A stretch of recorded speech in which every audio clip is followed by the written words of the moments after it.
Well, the best laid plans of mice. Hey everybody, Matt Colville here. I had a plan today to record myself running D&D Thursday night game night, and before the game, I recorded a short video describing what I thought was going to happen and describing the prep that I had already done, so that you get to see the map of the dungeon and my notes and me walking you through the process of what do I think the players are going to do. And then I recorded the game, 4 hours of video of me running D&D.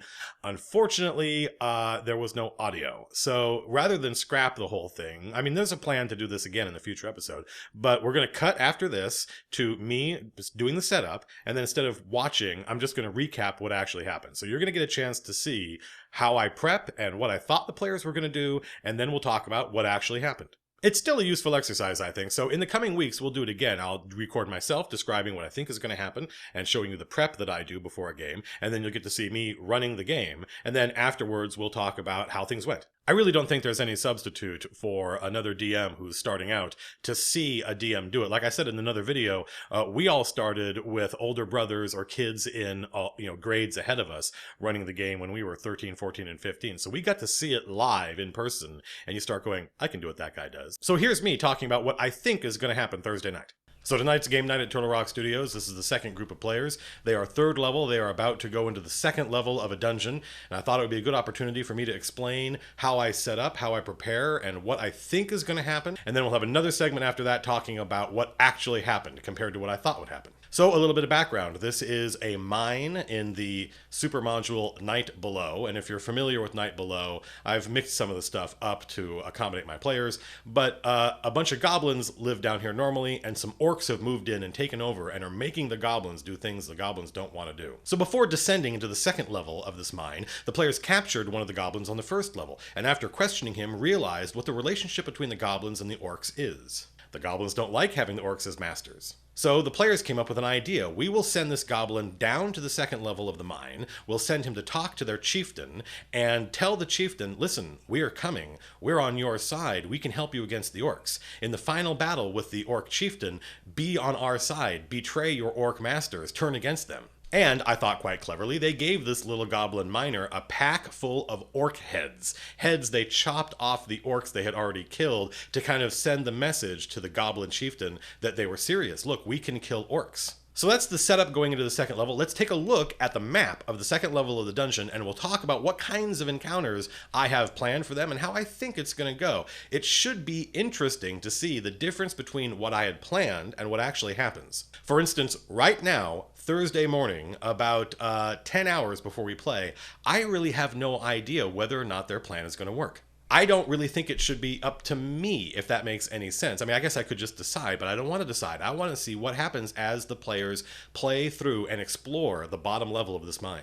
I guess it's my experience or my instinct that enough things will happen on the way there to meet the head of the orcs in his lair with the goblin chieftain that any ideas I might have about what might happen will at that point be thrown out. There's a great quote, no plan survives contact with the enemy, and in this case, the enemy is just the adventure itself. We're all going to find out what happens together. But I guess if I thought about it a little bit, I would conclude that there should be a chance their plan will work. Of course there should be a chance the plan will work. It's a good plan. But they know now that goblins and orcs are not lawful creatures. They are not civilized creatures. They respond only to strength. So right now, that one goblin, I think I named him Gorbag or something, or Borgut. I think I named him Borgut. We'll find out. Anyway, the goblin that they captured, he responded positively to their interrogation because they seem stronger than the orcs, right? I think that's a big part of the chaotic alignment when it comes to goblinoid and non-human creatures is that it's ruled by strength. So as long as the players continue to succeed in this level of the dungeon, they should be okay. I think if they arrive in that final chamber where the orc lieutenant, he's not the head of all the orcs, he's just the head of the orcs in this mine, where the orc lieutenant is, where the goblin chieftain and the goblin shaman are, and the players are beat up, if they're wounded, if they've lost a player, then the goblin chieftain will conclude, these guys don't have what it takes, we're sticking with the orcs. But that's just my high-level view of things. It's my expectation that the players and their actions will have a big impact on my idea of what will happen in the final confrontation. All right, so here we have a map of the lower level of the mine, and you can see the major rooms. This is the hole down which, let's see if we can zoom in here. This is the first area the players are going to encounter. So this is area 11. This is where the players emerge when they come down the ladder, which is what this hole, the ladder goes from the upper level down to here. And I'm not sure there's anything to do here in level 11. We will find out. I think maybe I made some notes on a printout of the map that I don't have, but the first choice the players have is going left or going straight. Now, there's no light down here. This was a human mine originally, but the goblins took it over, and now the orcs run the goblins, and both goblins and orcs have dark vision, so they can see perfectly fine out to like 60 feet. So it's up to the players to carry light around them. And it may be when the players descend down here into area 11 that they've wiped out all the goblins and the orcs on the upper level. So I think there is some expectation that the goblins and the orcs know they're coming. So maybe the orcs have set up a barricade. Maybe they've sent a couple of goblin archers to shoot at these guys. It's going to be an interesting encounter to see what do they find when they emerge in room 11. Here we have the Blue Garl Cavern. I don't know what Garl is. But this is one of the choices the players have. If they go left, they see this, and this is a hut that the human miners used to use. It's now in disrepair, and this is going to be an area where the orcs have the goblins mining this mineral. And in the original adventure, there's like a monster down here in area 14, and this path is, a down from this area to where there is some gold glittering down here, and it's all a ruse. It's not meant to, in the original adventure, so I think I just cut it because the players have enough to do down here. So the players could go left and go check out the Blue Garl Cavern, but there's just orcs and goblins. And in fact, the goblins and orcs probably won't be mining. They'll be waiting because they know the upper level's been wiped out. If the players go forward, they find another abandoned hut from the human miners where there are some tools, and there might be some resources in there, maybe some weapons or something the players can use, but they're pretty well armed. So now the players have a little branch here. They can go forward, or they can go forward, or they can go to the right. And if they go to the right, they end up at the dome, and the dome is a very shallow lake. Each one of these squares is 20 feet, and so this place is huge. And out here, it's only about, I think, ankle deep. They can wade through it quite easily. But over here, they're going to find a corpse floating in the water, laying in the water, I guess I should say, face down, and it's old and it's rotting. And I think the players have a grappling hook that they could try to throw out here and capture this thing and drag it back to shore, because if in the past, they've discovered that bad things happen in water. And in fact, if they're suspicious of this shallow water with a corpse floating out here, they should be, because there's also a purple worm under the ground here in the dome. And it's not a full purple worm. A real purple worm would just annihilate the party. It's kind of like a half purple worm. It's a baby purple worm. It has about half the hit points of a regular purple worm, and it'll come out of the ground, attack the players, and give me a great opportunity to use my very nicely painted purple worm miniature. And it's also something that I have several players in the group that played back in the 80s, and I have several new players. And so I'm deliberately kind of running an old school adventure with a lot of Gygaxian Naturalism in it. And if you don't know what that is, you can go, I'll put a link in the doobly-doo below so you can check it out. But it basically means that there are different tribes of intelligent, chaotic creatures down here, orcs and goblins, and lots of monsters. And the players might wonder, how do they get along? What's going on down here? So the corpse that they have the opportunity to recover has a pin on him. It's a courser pin because this is the corpse of a dead elf ranger, and the coursers are like the harpers in my setting. They are a loose affiliation, a kind of secret society of chaotic good, mostly rangers and druids, chaotic good heroes who try to stop all the evil stuff in the wilderness from taking over. And there's an elf ranger in the party. One of the players is playing an elf ranger, and so recovering this corpse and getting a courser pin is an opportunity for him to A, learn about the coursers, and B, maybe decide that he'd be interested in joining those guys. And I'm going to keep this pin and hang on to it so that if we meet one of these guys later on, I can be like, hey, I've got one of your pins. So that's the dome, and after they go through Fairyland, which I'm not even really sure what is, I think it's just the description. I think the walls here are opalescent, so it gives it a kind of weird fairy-like sheen to it. They have another choice to either go left or right, and if they go right, they end up with the crab petals. I have no idea why it's called that. These are all the names that the humans who ran this mine originally gave it. And here in the crab petals, the players are going to meet, you can see the text over here. I have notes. You can stop the video if you want, pause it and read this. There's a bunch of corpses in here. This is where the orcs that run this mine now, they take all the slaves and prisoners they capture in the world above, they bring them down here, and any spellcasters are taken below. Spellcasters go down to, you can see there's like a secret door here and a path leading downward to who knows what. But that's where all the spellcasters go, including the druid, the master druid that one of the players is looking for. Everyone else who's not a spellcaster is basically thrown in this pit and left to die. And so there's a whole pile of corpses here. And amongst the pile of corpses is, of course, a carrion crawler. Carrion crawlers are awesome, classic D&D bad guys. Again, that 1980s feel. And in and amongst the corpses, there's someone still alive, a dwarf, Zokar the Fleet. And he was a slaver, so he has a pair of manacles twisted around his neck. The orcs, kind of in a black humor sense, have throttled this dwarf with the chains that he used to make money in the world above. And in my setting, dwarves are slavers because that's the bargain they made with the invincible overlord. The invincible overlord said, if you want your freedom, if you want to be left alone to run your dwarf civilization the way you want, all you have to do is give me slaves. That's the tithe they give to the invincible overlord to buy their independence, quote unquote. And so this dwarf actually has a message to say, like, look, that bargain, the bargain our Thane made with the invincible overlord has been subverted, right? The orcs are using us, they're capturing us, they're grabbing our slaves, they're grabbing us, and they're bringing them below, and any spellcasters disappear, and everyone else is killed. This is an opportunity for the dwarf player who is super engaged with the game, but hasn't really yet found like a purpose, a thing to do, a way to engage with the meta plot other than dwarvish greed. This is an opportunity for him now to have a message. He now knows something about the bargain between the dwarves and the overlord, is that there's some other entity that has inserted itself in between there. And now the dwarves who were working kind of like reluctantly for like a lawful evil bad guy are now finding themselves, you know, in the pay of monsters. And this is a dramatic moment that may not make any literal sense by the rules, because Zokar the Fleet is going to deliver his message and then die.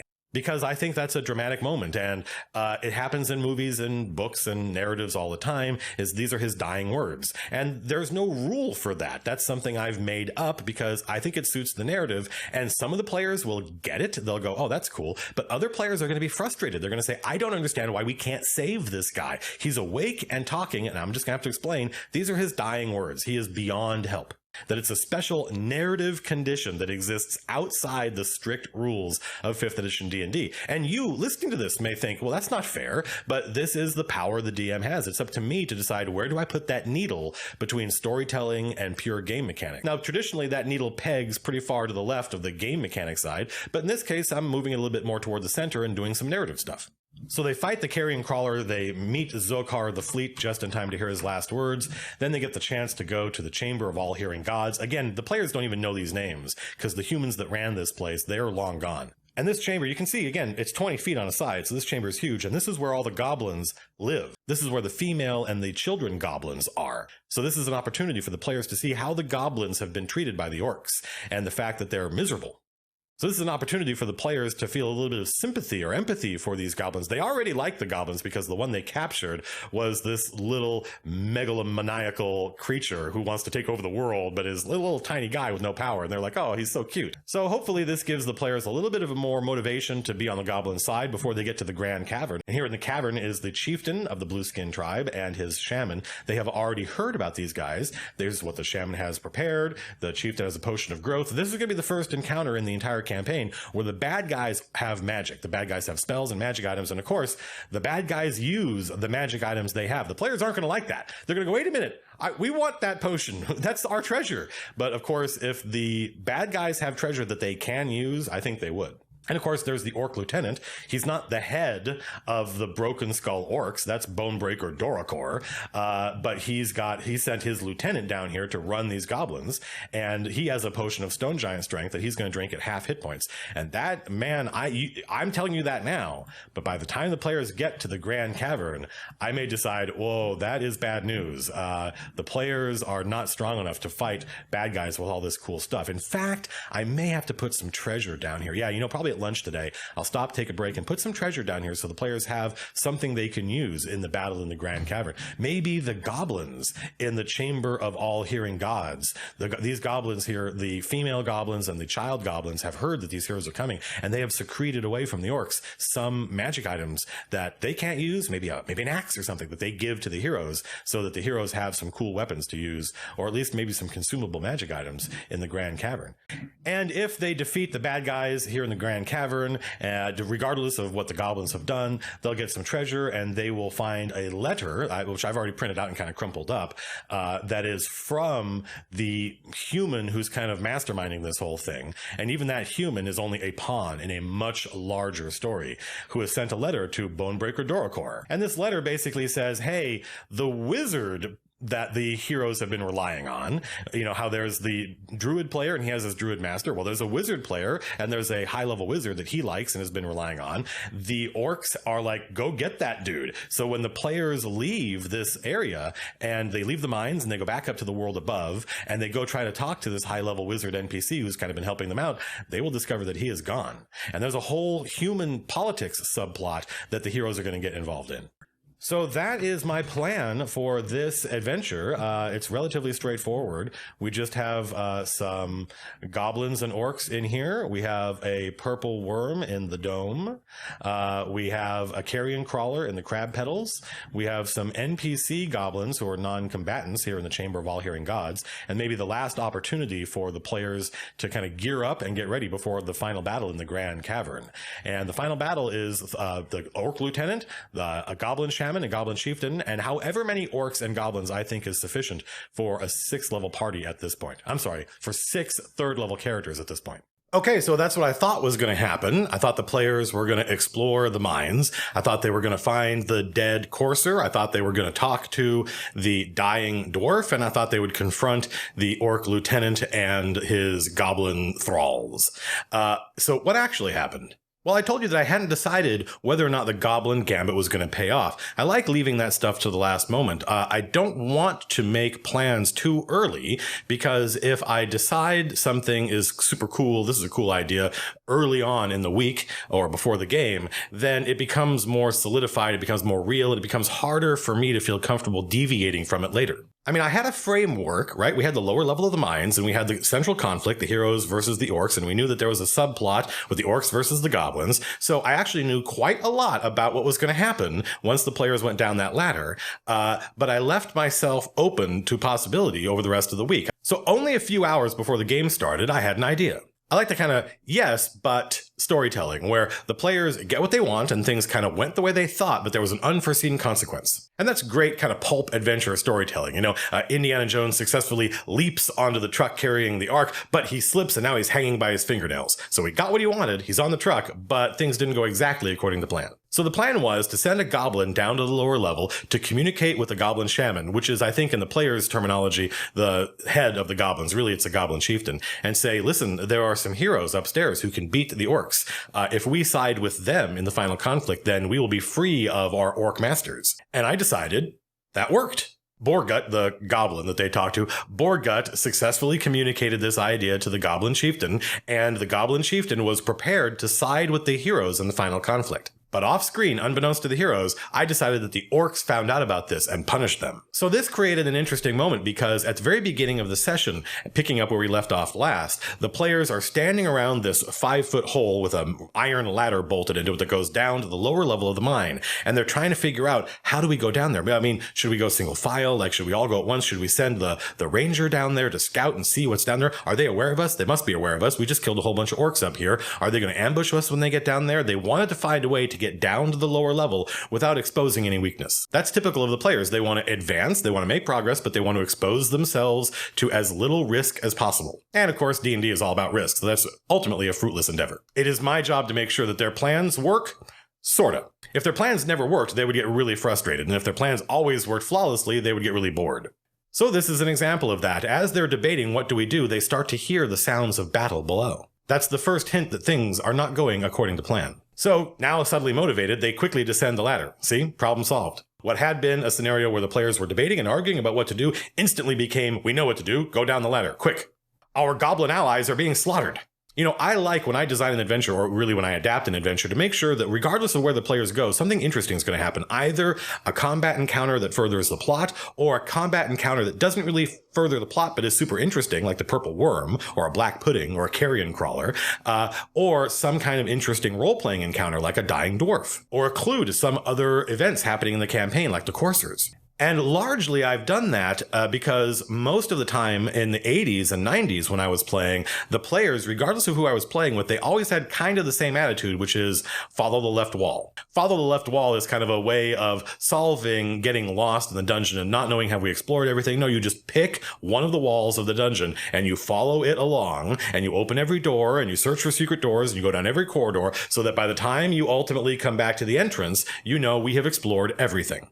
The players I'm used to playing with are used to exploring everything as the rule. But recently, in the past couple of years, I've noticed that I think things become a little bit more plot-driven now, and if the players know their objective, they will go to the objective. They will, if they have a choice, left or right, and they know that left is where the orc lieutenant is that runs the mines, they're going to go left, even if right has something really interesting down it. So that's something I hadn't counted on. The players basically made a beeline for the orc lieutenant and the final fight at the end. They skipped the first branch, which at that point had been orcs, commanding goblin miners, but it turned into a slaughter where all the goblins were dead and the orcs had retreated. Once I realized that the players were not going to go down the first branch and not going to see the orcs who had just slaughtered a bunch of goblins, I decided, well, I still want there to be an encounter down here at this point. Now, on the actual map, in front of the players, as they go forward, there is a little hut on the map, the hut that the foreman used to use back when this was a human mine. So there's a little building in the middle of this dungeon. These corridors are huge, like one square on that map is 20 feet. So I decided that since the players were skipping the first branch, I would kind of move the first branch in front of them. Instead of coming upon the orcs having just killed all the goblin miners because they had betrayed the orcs decided to retreat to the hut and use the hut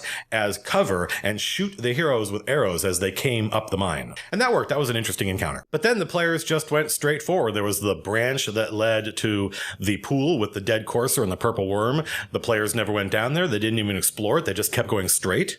And they had heard the sounds of battle echoing from up ahead. The battle was persistent, but they couldn't really catch up to it. And that's what they were trying to do. They were trying to catch up to where is the next battle between the orcs and goblins, because I think they were trying to save the goblins. So I made sure the sounds of battle died down to give them a little bit of release from the tension of the clock ticking. Like, can we stop this from happening? Once they heard the sounds of battle die down, they started to realize whatever had been happening was now over. And that made them a little bit more cautious, a little bit more interested in exploring. So that's two branches they'd ignored. They had ignored the first branch with the orcs, running the goblin miners. They ignored the second branch with the dead courser and the purple worm, and now we're at the last branch. So now they're presented with a choice, left and right. It's no longer forward or a branch. It's now a fork. Many of these players are new players, and none of these players have played before. This is the first time. I mean, this is our fourth session, but as a group in a campaign, this is a new team. So they haven't developed a lot of the kind of standard operating procedure that other groups have. And they spent a little while trying to come up with some reason to pick left or right. They looked for tracks. They didn't find any tracks. They listened. They didn't hear anything. They tested the air. Was there air current coming from one or the other? They were desperate to find some piece of information that would lead them to making the right decision. And after about a half hour of analysis paralysis, I just suggested, and this is very unusual for me. Typically, I let the players work out what they want to do, but I said, listen, all the other times I run D&D, the heroes send a thief or a ranger ahead to scout. That's what those guys are for. And after I suggested that, they were like, oh yeah, that's a good idea. So I guess that's another lesson is don't be afraid to suggest things to your players. On the other hand, Be afraid to suggest things to your players because it's very difficult for the DM to suggest a course of action in a neutral way. If you tell the players they can do something just out of the blue, if you just say, hey, you guys could try this, they will suspect that you're telling them that for a reason. It won't sound like a suggestion coming from another player. So I work very hard to say, look, all I'm saying is, of the many other groups I've run D&D for, this is typical. Send the ranger down there, send the thief down there. Send somebody stealthy, send somebody who can see in the dark. They have an elf ranger, they nominated him. So the elf ranger did his job. He went down one corridor and he saw the pile of bodies. He saw there was a dead end. He didn't investigate the pile of bodies. Once he was relatively sure that there wasn't a way out of this branch, he, retraced his steps and went and told the players what he saw. And that was fun, actually, because for the first time with this group, I took the player outside the room and we talked about what he saw. It was then up to him to come back and relay what he saw in his own words. So it didn't seem as though there was anything down that branch that was very important. They never investigated the corpses, so they went down the other branch. The ranger snuck ahead and he found the goblin bivouac, the place where the goblins live. What's going on? Where are we? It's a bivouac, man. They sleep here. And he saw that there had been a slaughter here. There were still female goblins. There were still children goblins being protected by their mothers, but there were male goblins slaughtered all over the place. Weapons lay by the bodies. And of course, the ranger was curious. Is Borgut here? Is our goblin buddy here? And I asked, are you going to check? Are you going to give the female goblins a chance to see you? Because at this point, he's hiding. He's just scouting things out. And he said, no, I'll go back to the party and tell them what I saw. Which he did. And they were like, okay, well, there's nothing down one corridor. Let's go down the other corridor. And as a result, they never saw the dwarf.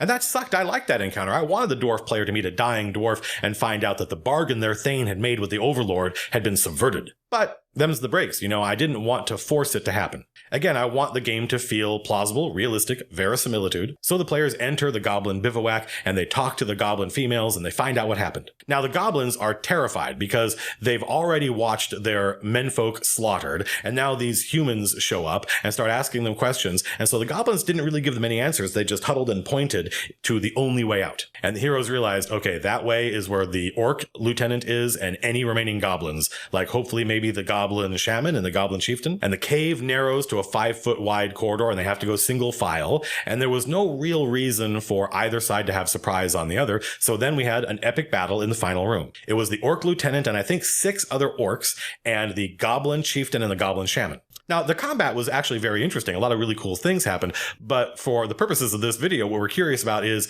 did the goblin gambit pay off? The players walk into the room in time to see the orc lieutenant with his axe at the throat of the goblin chieftain, and he says to him in Goblin, which only one player understands, another betrayal like this, and it's the end of the blue-skinned tribe. Except I said it with an orcish accent. I have a little bit of a cold right now and my throat is sore, so I'm not going to do it. Then the heroes enter and it's combat. And the players are constantly watching the goblin chieftain and the goblin shaman. Whose side are they on? Now it's clear these two goblins are not happy working for the orcs, and they're looking at each other trying to figure out what to do. Now they watched as the goblin chieftain drank a potion of growth, and the orc chieftain drank a potion of stone giant strength, and this was the first time the heroes had encountered a combat where the bad guys were using magic items. So that made it notable and interesting. And in the first round of combat, the goblin chieftain did nothing, but the goblin shaman cast Entangle on the heroes. So right out of the gate, it wasn't clear whose side the goblins were on. The goblin chieftain did nothing, that's good, but the goblin shaman cast Entangle on us. But Entangle doesn't do any damage, and it didn't really stop us from doing what we wanted to do. It was a minor inconvenience. So it started to look to the players as though the opportunity was still there for them to turn the goblins into allies. Oh, and I made sure they saw that Borgut's body, the goblin buddy that they had met and talked to, had been eviscerated and slaughtered. His entrails were on the floor, and the bag of orc heads was lying there empty, and the orc heads were scattered around. And they were actually a little bit upset that Borgut died, because they liked that goblin. They thought he was their buddy, and he was kind of cute, in a kind of sociopathic, megalomaniacal way. And I think it did really motivate them to want to help the goblins more. The whole scenario, everything that had happened on the lower level, fed into their desire to help the goblins out and free them from slavery under the orcs. Now the orc lieutenant charges into combat, and because of his great axe, and because he's a badass orc, and because of the potion of stone giant strength, he attacks the wounded druid player and fells him in one blow. That was bad news. The other orcs throw their javelins and take down the dwarf cleric. Now that's 2 of the 6 heroes down, and things are looking bad. The players attack and they shout, "For Borgut!" in Goblin, because they want the goblin chieftain to know they're on his side. That stuff works on me as a DM. If you as a player come up with little role-playing touches, little situational negotiation tricks, I like that, and it makes it more likely your plan is going to succeed. Now it was the goblins' turn, and I looked at the battlefield and I noticed something interesting had happened. The orcs had charged the players and were now fighting the players using javelins, and the orc chieftain was in melee, but the goblins were back here. So from the goblins' point of view, they could do what they wanted, and the orcs would not see them. So I looked at what spells the Goblin Shaman had memorized, and the Goblin Shaman had Healing Word memorized. Now, Healing Word doesn't do a lot of healing, but it is at range. So I formulated an idea on the spot. I had the Goblin Shaman cast Healing Word on the Fallen Druid. As a result, the Fallen Druid was able to get up, cast healing on the dwarf was able to get up, and now everybody in the party was up. It was the wizard's turn, and the wizard player cast Hold Person on the orc chieftain. Now, Hold Person, if it's successful, will paralyze the orc chieftain, and there is nothing he can do until his next round. All attacks against the orc chieftain get advantage. All damage is automatically a critical. So I rolled in front of the players to see, does the orc chieftain save against Hold Person? It's a wisdom saving throw, and wisdom is his worst stat. He's at -1. The DC was 13, which means he needed a 14 to save. I rolled my 20-sided die in front of the players and rolled a 9. The players cheered. They literally cheered. They saw him freeze in place in mid-attack and give the universal symbol for I am frozen. Oil can! He said oil can. Oil can what? And then I described the Goblin Chieftain as pointing to the Orc Lieutenant, his eyes wide, as though this is it, this is our chance. And from then on, the battle went pretty much as you would expect. The Goblin Shaman cast Bane on the Orcs. It cast Bless on the heroes. The players got basically a round and a half of free critical attacks on the Orc Lieutenant. He survived. He managed to make it to the end of his next round where he finally made his saving throw against the Hold Person spell. He shook off the effects, but that saving throw happens at the end of his turn, and he didn't see another turn. So the heroes killed all the orcs, they killed the orc lieutenant, and they got to finally talk to the goblins. And that was fun. There was a lot of negotiation with the goblins regarding, what they had been doing for the orcs. And at the end of that process, the druid player whose swamp is nearby had some goblin allies, which, they're goblins. Who knows how long that will last. But it was a great encounter. There was an interesting combat and a lot of cool role-playing back and forth between the heroes and the goblins. And even though it didn't go exactly as I imagined, it was pretty cool. And now it's up to me to determine, is there another place in a further adventure where the players can meet a dying dwarf or find the body of a dead courser? And I am sure I will find uses for those encounters. It's all grist for the mill. Everything the players don't encounter in this adventure, I can recycle for another adventure. Once you've done the work for an encounter or an adventure or an NPC or a scenario, you can use it anywhere. That's the great thing about D&D prep work is, even if the players don't encounter what you had ready this time, you can use it again later. Lastly, before we go, we're coming up on 10 episodes of running the game, and it's my hope that we can do this forever. I have no plans to turn on monetization. You shouldn't be seeing ads in front of these videos. I think a Patreon would be somewhat elaborate for a channel like this, but if you're interested in supporting the channel, there is something you can do. I am in my spare time an indie fantasy novelist, and I've got a couple of books up on Amazon. If you play D&D, if you're interested in fantasy, I think you would probably like them. You should be able to see links to them here and here. You can check them out if you want. They're pretty well reviewed, and you can download a sample for free. They're only on Kindle. They're only $4. If you read the reviews and go, that seems interesting, give them a shot. If you check it out and you like it, or even if you check it out and you didn't like it, let me know what you thought. It's an attempt on my part to write a kind of epic getting the team together story. So if you like D&D, you may like it. Next episode, we'll talk about using the DM screen, about rolling in front of the players, about rolling behind the screen, about fudging rolls, when you should do it, if you should do it. See you next time. Peace. Out.